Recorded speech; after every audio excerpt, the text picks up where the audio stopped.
어제 우리 부산 서지방에 속한 진급중 장로님들이 매년 시험을 보는 가정고시, 또 성품과 인생 믿음을 심사하는 자격 과정을 겪게 됩니다. 이게 참 어려운 이야기입니다. 시험도 보고 자격 심사도 하고 1시에 먼저 예배를 드리는데 설교를 자격심사위원장이신 동래온천교회 정동중 목사님 하셨습니다. 이분이 설교를 시작하면서 한 10년 전쯤에 있었던 이야기를 꺼내셨습니다. 10년 전쯤에 정동중 목사님이 그때는 가정고시위원장이어서 똑같이 시작하는 설교를 하게 됐는데 두 가지를 약속을 했다는 겁니다. 첫째 약속은 이번 과정에서는 아무도 떨어뜨리지 않겠습니다. 너무 좋은 이야기잖아요. 두 번째 약속은 그 대신에 시험은 양심적으로 치르십시오. 그렇게 말씀을 하셨다는 겁니다. 아마 너무 진지하게 하셨던 것 같습니다. 그래서 그때 시험 본 성적이 진짜 많이 떨어졌다는 겁니다. 작년에 평균 95점 받은 사람이 50점. 원래는 떨어져야 되는데 다 약속대로 붙여줬다는 것입니다. 왜 그랬을까요? 장로님들이 양심적으로 시험을 치른 결과였기 때문에 그렇습니다. 일정이 끝난 다음에 그 장로님들이 이 정동준 목사님 앞에 감사합니다. 그렇게 했다는 것을 간증이 아닌 간증을 했습니다. 각 교회에서 장로님들을 추천하고 감리교는 지방에서 3년 동안 가정 자격을 거치는데 믿음이 엄청 좋은 분들을 장로님으로 추천하고 세우게 됩니다. 근데 그 장로님들이 비양심적인 일을 시험 문제가 어렵기 때문에 했다는 것에 일단은 충격을 받습니다. 저하고 여러분은 절대로 그럴 사람들이 아닌데 간혹 가다가는 장로님들 과정 고시하면서 비윤리적인 방법을 쓴다는 것, 양심에 거리낌이 없는 주님 앞에 바로 서는 장로가 되기보다는 창피하지 않는 장로가 되는 게 우선인 마음이에요. 창피하지 않는 장로. 우리가 선택을 하는 것을 많이 보게 됩니다. 신앙의 원칙이 있고 사람들이 보는 것이 있어요. 어떤 분은 신앙의 원칙을 선택하기보다 사람들이 보는 것들을 선택을 합니다. 참 어려운 이야기지만 감히 말씀을 드리면 하나님 앞에 헌신생활, 헌금생활은 정확하게 하지 않지만 사람들에게 베푸는 거, 교회에 헌물하는 거 잘하는 분들도 계십니다. 근데 원칙은 하나님 앞에. 우리가 신앙생활 할 때 양심에 거리낌이 없는 것을 선택해야 되는데 우리가 하다 보면 사람들 이목에 눈에 띄는 것, 그게 기준이 될 수 있습니다. 그게 연장선이 되면 주님 앞에 양심이 꺼리끼지 않는 장로가 되기보다 점수가 완전히 안 나오면 창피하잖아요. 거기다가 떨어져 봐요. 장로님으로 추천한 교회 망신, 당신 망신, 이게 너무 크게 보여서 그것 때문에 어쩔 수 없이 하지 말아야 될 비양심적인 것을 선택하나 조금은 이해가 되시죠? 조금은 이해가 되네. 근데 오늘 저와 여러분은 어떻게 살고 있는가? 삶의 기준이 주님이 돼야 되고 주님이 원하는 것을 봐야 되는데 상황이 되고 사람에게 맞추면 힘든다. 우리가 온전한 믿음을 붙들고 신앙생활을 제대로 하려고 하면 세상이 절대로 그냥 두지 않아요. 온갖 시험을 줘서 넘어뜨리려고 하고 우리를 유혹하고 어떨 때는 달콤한 말로 설득을 합니다. 그리고는 넘어뜨리려고 합니다. 이게 신앙생활 잘하려고 하는 성도들에게 주는 마귀의 공격입니다. 가장 달콤한 유혹하면 창세기 3장에 나와 있는 아담과 하와의 선악과 이야기. 하나님이 에덴 동산을 아름답게 창조하시고 이 모든 것을 너희에게 주마 그랬더니 뱀으로 가장한 사탄이 나타나서 하나님이 너희에게 뭐라고 얘기했느냐, 여기 있는 에덴 동산의 모든 열매를 먹지 말라고 했냐. 하나님은 먹으라고 얘기했는데 악한 마귀는 하나님에 대해 상당히 부정적이에요. 하나님이 먹지 말라고 했느냐 이렇게 다가섭니다. 하와의 대답이 에덴 동산의 모든 열매를 먹을 수 있지만 중앙에 있는 나무 선악과입니다. 그것은 만지지도 말라고 하셨어. 그것을 먹고 만지기를 하고 건들기만 하면 우리는 죽는다고 했어. 그랬더니 마귀가 야, 그거 하나님이 너희에게 한 거짓말이야. 너희가 그것을 먹게 되면 눈이 밝아져 하나님처럼 선악을 알게 돼. 하나님이 그걸 못하게 만들려고 너희에게 선악과를 먹지 말라고 그랬어. 순진하기는. 그 전까지만 해도 아담과 하와가 선악과를 보면 두려움의 대상이에요. 할 수 있지만 저거는 먹으면 안 돼. 하나님의 말씀이야. 하나님을 사랑하고 하나님을 경외하는 마음으로 선악과는 두려운 거 건들면 안 돼. 근데 부정적인 말을 딱 듣고 딱 보니까 먹음직도 하고 보암직도 하고 우리를 지혜롭게 할 만큼, 이 말은 선악을 분별할 만큼 탐스럽기까지 하다. 낼름 먹었어요. 자기만 먹은 게 아니라 누구까지 줬어요? 아담까지. 이게 그 유명한 선악과 사건입니다. 인간은 그래서 하나님을 떠나게 된 거예요. 행복하게 존재가 창조됐는데 불행한 삶이 되었습니다. 우리가 잘 아는 말로 물고기가 물을 떠나면 결국은 불쌍하게 처참하게 죽게 돼요. 나무가 땅에 뿌리 박혀서 있는데 그 땅에서 뿌리가 뽑히면 말라 비틀어 죽게 돼요. 하나님을 떠난 인간이 바로 그와 같은 불행의 존재가 된 것입니다. 그 하나님이 이런 불행의 인간을, 하나님의 형상을 닮은 인간을 포기하지 않고 독생자 예수 그리스도를 이 땅에 보내주시고 예수님을 믿기만 하면 누구든지 구원을 받습니다. 이게 성경의 메시지. 당장 죽어도 천국 가는 천국 백성이고 하나님의 자녀이기 때문에 영생을 얻은 하나님의 자녀이다. 근데 여러분, 문제는 구원을 받고 하나님의 자녀가 됐음에도 불구하고 마귀는 계속 우리를 유혹한다는 사실입니다.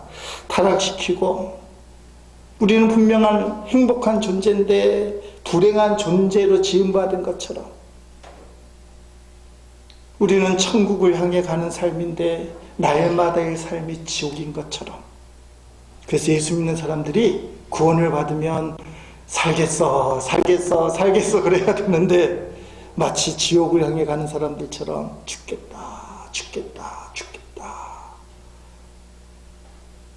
죽을 것 같은 상황에서도 예수 믿는 사람은 살 거다 이래야 되는데 하도 마귀가 짓눌러서 어떨 때 보면 행복한 상황임에도 불구하고 뭐가 막연치 않고 뭔가 부족해서 죽겠다.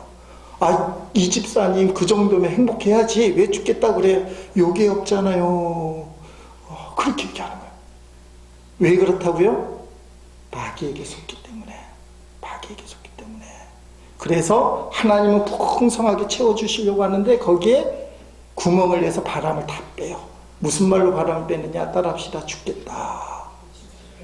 목사는 죽겠다고 할까요? 해요. 정신 못 차리고 기도가 부족하면 죽겠다 그래요. 근데 잽싸게 자리를 잡아요. 그게 신앙의 성숙도, 하나님과의 관계성의 친밀도, 주님께 붙어있는 밀착성, 신앙의 강도라고 얘기할 수 있습니다. 어떤 사람은 큰 어려운 문제, 죽을 문제 때문에 탁 당하면 죽겠다 하고는 멀리 뛰쳐나가요. 3년 만에 돌아오는 분도 계시고, 지금 10년째인데 아직도 안 돌아오시는 분도 계시고, 죽겠다는 상황 때문에. 근데 신앙이 단련받고 성숙하시면 바로 돌아와요. 바로 돌아와요. 요 근래 연단이 엄청 많은데 순간순간 화가 나고 짜증이 나고 인상이 탁 쓰이는데 그때 바로 주여 감사합니다. 감사합니다. 그러면 전환이 되기 시작해요. 전환이 되기 시작해요. 상황이 지지 않는 거예요. 왜냐하면 주님이 우리를 살려주시기 때문에. 우리의 구원자, 우리의 모든 죄를 용서해 주시는 분은 삶에서도 우리를 구원해 주셔요. 우리가 예수님의 이름을 부르기만 하면 눈에 보이지 않지만 그분은 우리와 함께 하시기 때문에 여러분의 삶 가운데 죽을 상황 가운데 마귀에게 쏘가서 죽겠다.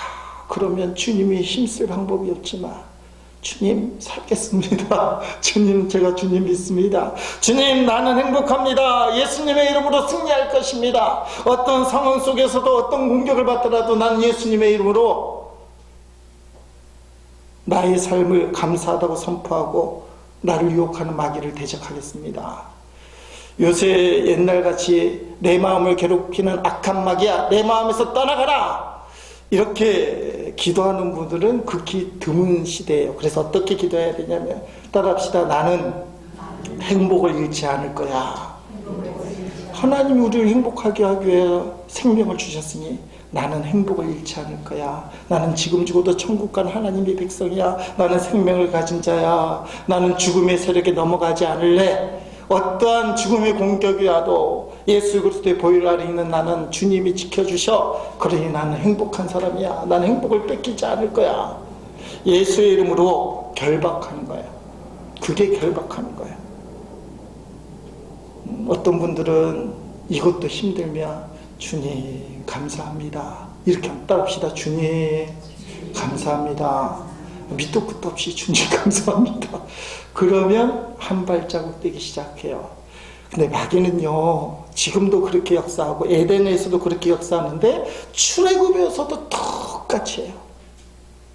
예수님만 어저께나 오늘이나 내일이나 영원토록 변함이 없으신 좋으신 주님이시지만 악한 마귀도 어저께나 오늘이나 내일이나 영원토록 계속 인간을 괴롭히는데 방법이 똑같아요. 출애굽기에 그 마귀의 유혹 방법이 나오는 겁니다. 본문은 애굽에 내린 10가지 재앙 중에 8번째 재앙이 메뚜기 이야기입니다. 7번째 걸친 7번의 엄청난 재앙을 경험하면서도 똥꼬집을 갖고 있는 애굽왕 바로, 이 바로는 하나님이 이스라엘 백성을 보내주라고 하는데 포기하지 않아요. 참다 못한 애굽의 신하들이 마침내 바로에게 한마디 하는 것이 나옵니다. 그게 7절 말씀이에요. 바로의 신하들이 그에게 애굽왕 바로에게 말하되 어느 때까지 이 사람이 우리 함정이 되리까? 그 사람들을 보내어 그들의 하나님 여호와를 섬기게 하소서. 왕은 아직도 애굽이 망한 줄을 알지 못하시나이까 하고 아멘. 바로는 신의 아들이고 살아있는 신이에요. 그러니까 신하의 입장에서는 신인 왕을 뭐라 할 수가 없어요. 그런데 갑자기 신하들이 왕에게 대드는 모습, 왜 이렇게 됐을까? 그 이유가 말씀 때문에 그렇다는 거예요. 말씀 때문에. 왜냐하면 7번째 재앙 앞에 있었던 우박의 재앙 때 하나님 말씀을 경험했기 때문에. 하나님이요 직접적인 피해와 직접적인 죽음을 줄 수 있는 큰 우박덩어리를 내리기로 결정했는데 아무리 온수고 미운 놈이지만 애굽 사람들에게 사람이길까? 경고 없이 죽일 수가 없는 거예요. 하나님이 그렇게 무지막지 하지 않아요. 그래서 피할 길을 내주는 겁니다. 근데 두 반응이 나요. 출애굽기 9장 20절 21절 바로의 신하 중에 여호와의 말씀을 두려워하는 자들, 말씀이 들리는 사람들, 손해보는 셈 치고 속는 셈 치고 한번 들어보자 하는 자들은 그 종들과 가축을 집으로 피하여 들었으나 믿음이 있는지는 없는지는 몰라요. 말씀에 반응하는 사람들, 수용하는 사람들, 말씀대로 선 사람들, 여호와의 말씀을 마음에 두지 아니하는 사람은 그의 종들과 가축을 들에 그대로 두었더라. 아멘. 두 가지가 확 나오잖아요. 결과는 말씀을 마음에 두었던 사람들은 피해가 없었어요. 왜냐하면 하나님이 말씀대로 역사하셨으니까.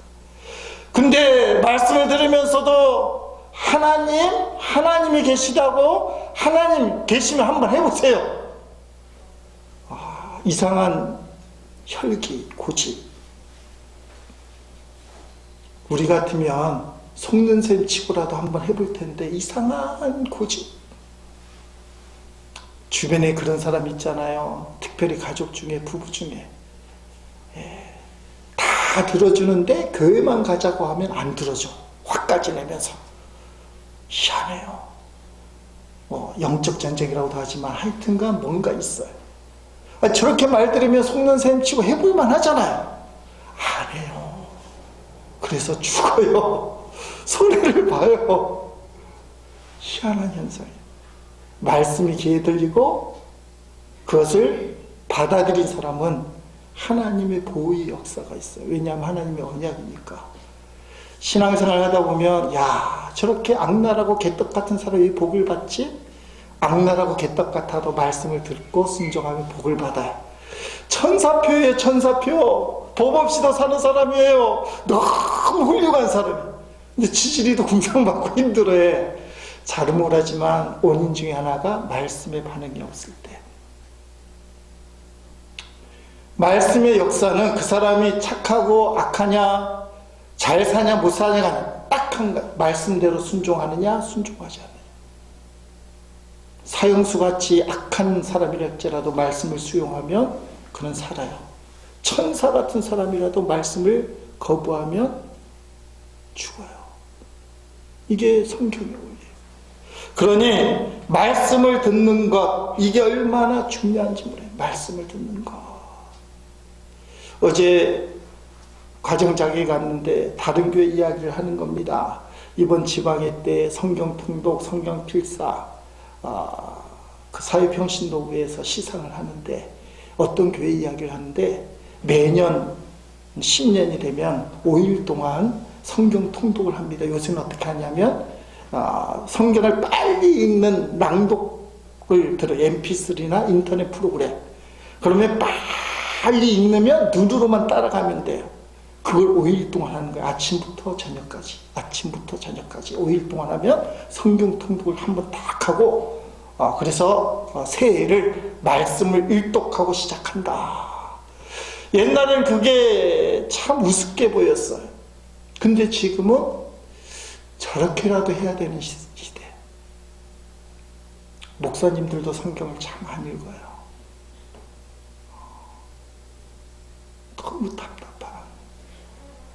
분당 우리 교회 같은 경우에서는 이제 공식적으로 인터넷 입체적인 낭독 성경을 읽으면 성경 읽는 것으로 쳐주는, 그래서 성경 읽기 운동을 벌이고 있는데 그게 읽는 거예요? 보는 거예요? 참 헷갈려요. 성경을 읽는다, 본다. 이제는 성경 본다는 말이 맞아요. 실제로 보니까. 근데 여러분, 우리 교회에서는 사순절에 성경 필사를 해요. 보는 것보다 더 힘들어요. 무진장 힘들어요. 근데 이게 확실한 거. 성경을 들으면서 눈으로 읽는 것도 중요하지만 우리에게 주신 방법은 성경을 쓰는 방법이다. 이 말씀 붙드는 거, 말씀이 들리고 말씀대로 살아가는 거, 이게 생명이에요. 그래서 교회에 오면 말씀이 생명이니까 속는 셈 치고 한번 해보면 살아. 따라합시다. 속는 셈 치고 성경을 써보자. 목사님이 저럴 줄 알았다. 이제 그렇게 하실지 모르지만 성경이 그렇게 돼 있어요. 왜 메뚜기 재앙입니까? 의박장에서 가축화 사람들이 많이 죽어나가고 곡식들, 나무들이 많이 죽었어요. 많이 없어졌어요. 큰 우박덩이가 하늘에서 떨어지니까 곡식들이 그 버틸 힘이 없잖아요. 근데 개 중에 살아남은 곡식들, 나무들이 있어요. 전쟁통에도 부자가 난다고 합니다. 몽땅 사람들이 죽는다 해도 살아나는 사람이 있고, 온갖 전염병이 창궐해도 끄떡하니 버티는 사람이 있어요. 약국을 가서 약사가 얘기하는데 이거 독감보다 안 합니다. 어떤 사람은 걸렸는데도 모르고 지나갈 겁니다. 그렇게 얘기하는 거예요. 그래도 조심하셔야 되고, 마스크 꼭 쓰시고, 손 세정제 뒤에 있으니 씻으시고, 개인 위생관리를 잘 하셔야 돼요. 여러분, 우박이 꽉 내렸는데도 여분의 식량들, 나무들이 남아있는 거예요. 7번째 재앙, 우박 재앙이 끝났는데도 애굽 사람들, 왕 바로는 깨닫지 못하는 거예요. 그래서 하나님이 8번째, 메뚜기를 왜 보내십니까?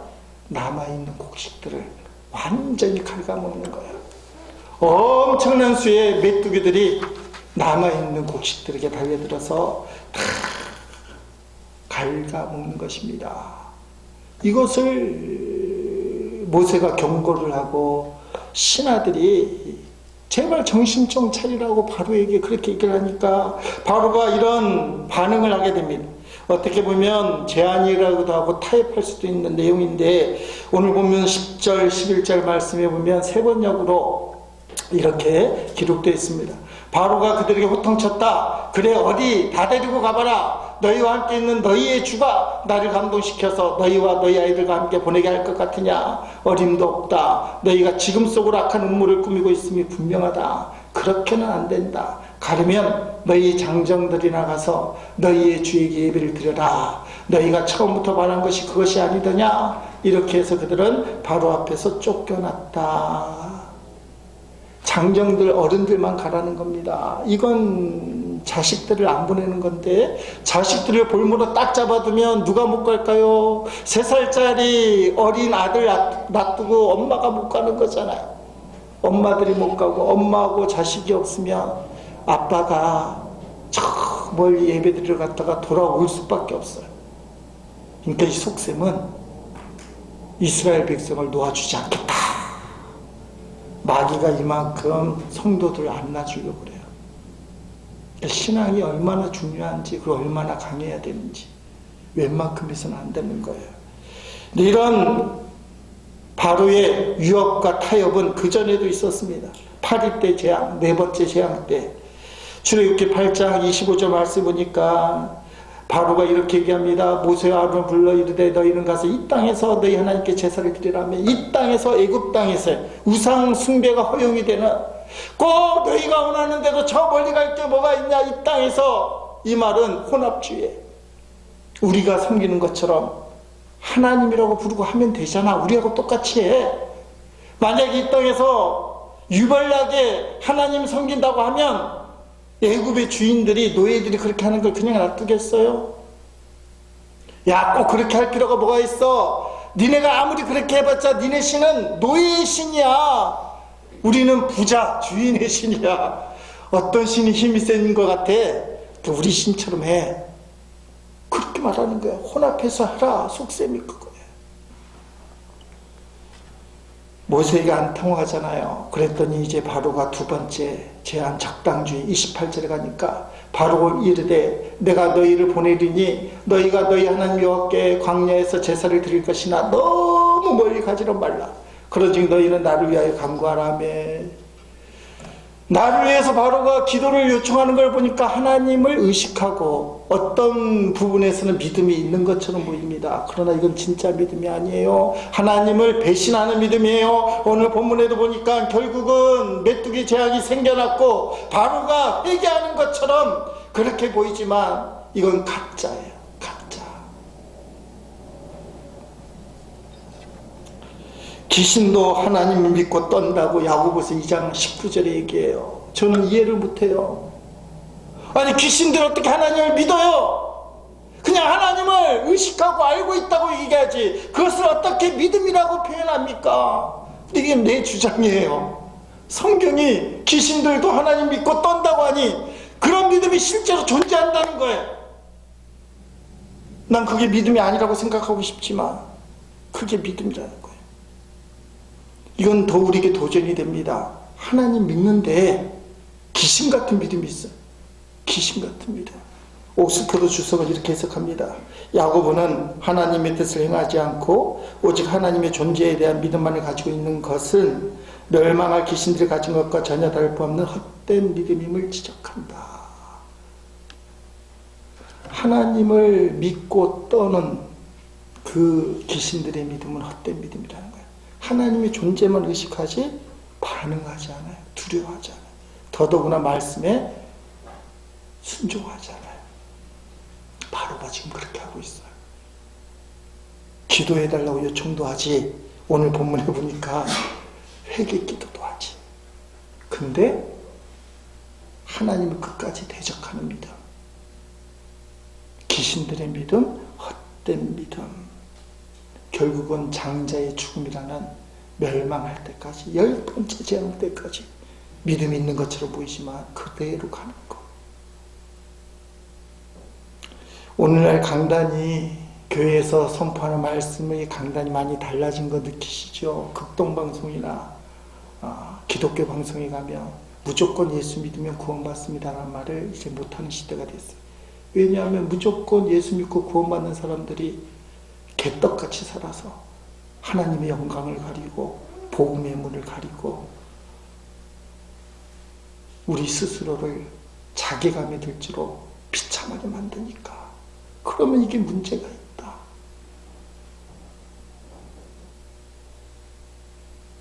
그래서 믿음을 증명하라.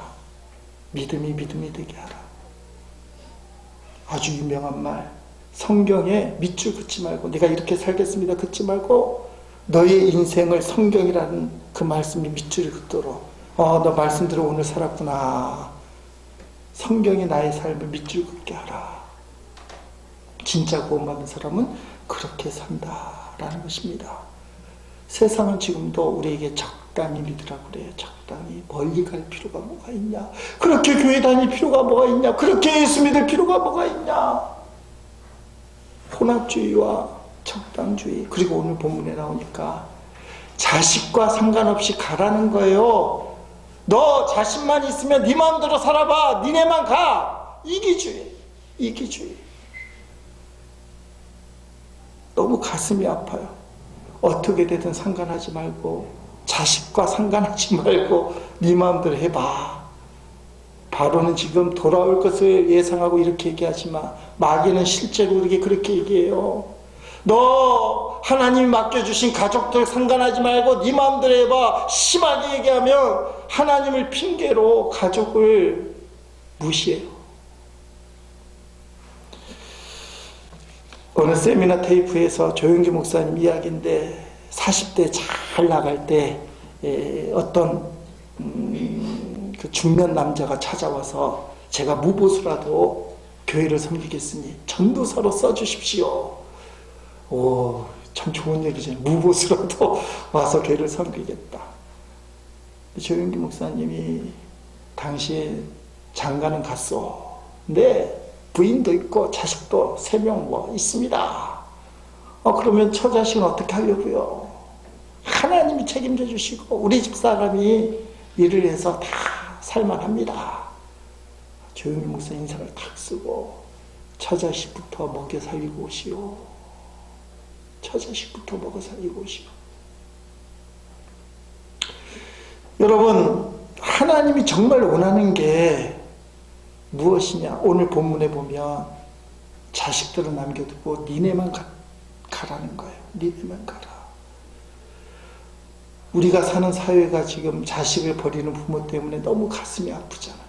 하지 말아야 할 일들을 부모들이 하는 그 모습에 너무 가슴 아픈 거예요. 여기에 앉아있는 자녀분들이 우리 부모가 나를 몰라주고 때로는 야단도 치고 혼도 내지만 정상적인 부모인 것이 얼마나 감사한 일인지.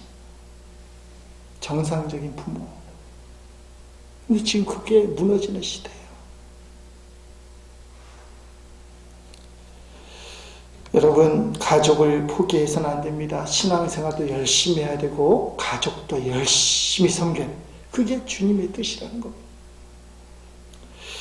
바로를 통해 이스라엘을 넘어뜨려 했던 마귀는 지금도 우리에게 동일한 방법으로 우리를 공격합니다. 첫째는 혼합주의. 꼭 예수님만 하면 무슨 소용이 있어. 두 번째 적당주의. 세 번째는 이기주의예요. 남 상관하지 말고 너만 잘 믿어. 뭐하러 남을 상관해? 모세가 하나님만 딱 붙들고 이것에서 이깁니다. 오직 예수님만 붙드는 거예요. 여러분 살 길은 예수님밖에 없어요. 세상이 그 어떤 위협이 오더라도 난 예수님만 붙들겠다. 오직 예수님만 붙들고 승리하는 제 일의 모든 식구들이 되기를 주의 이름으로 축원드립니다.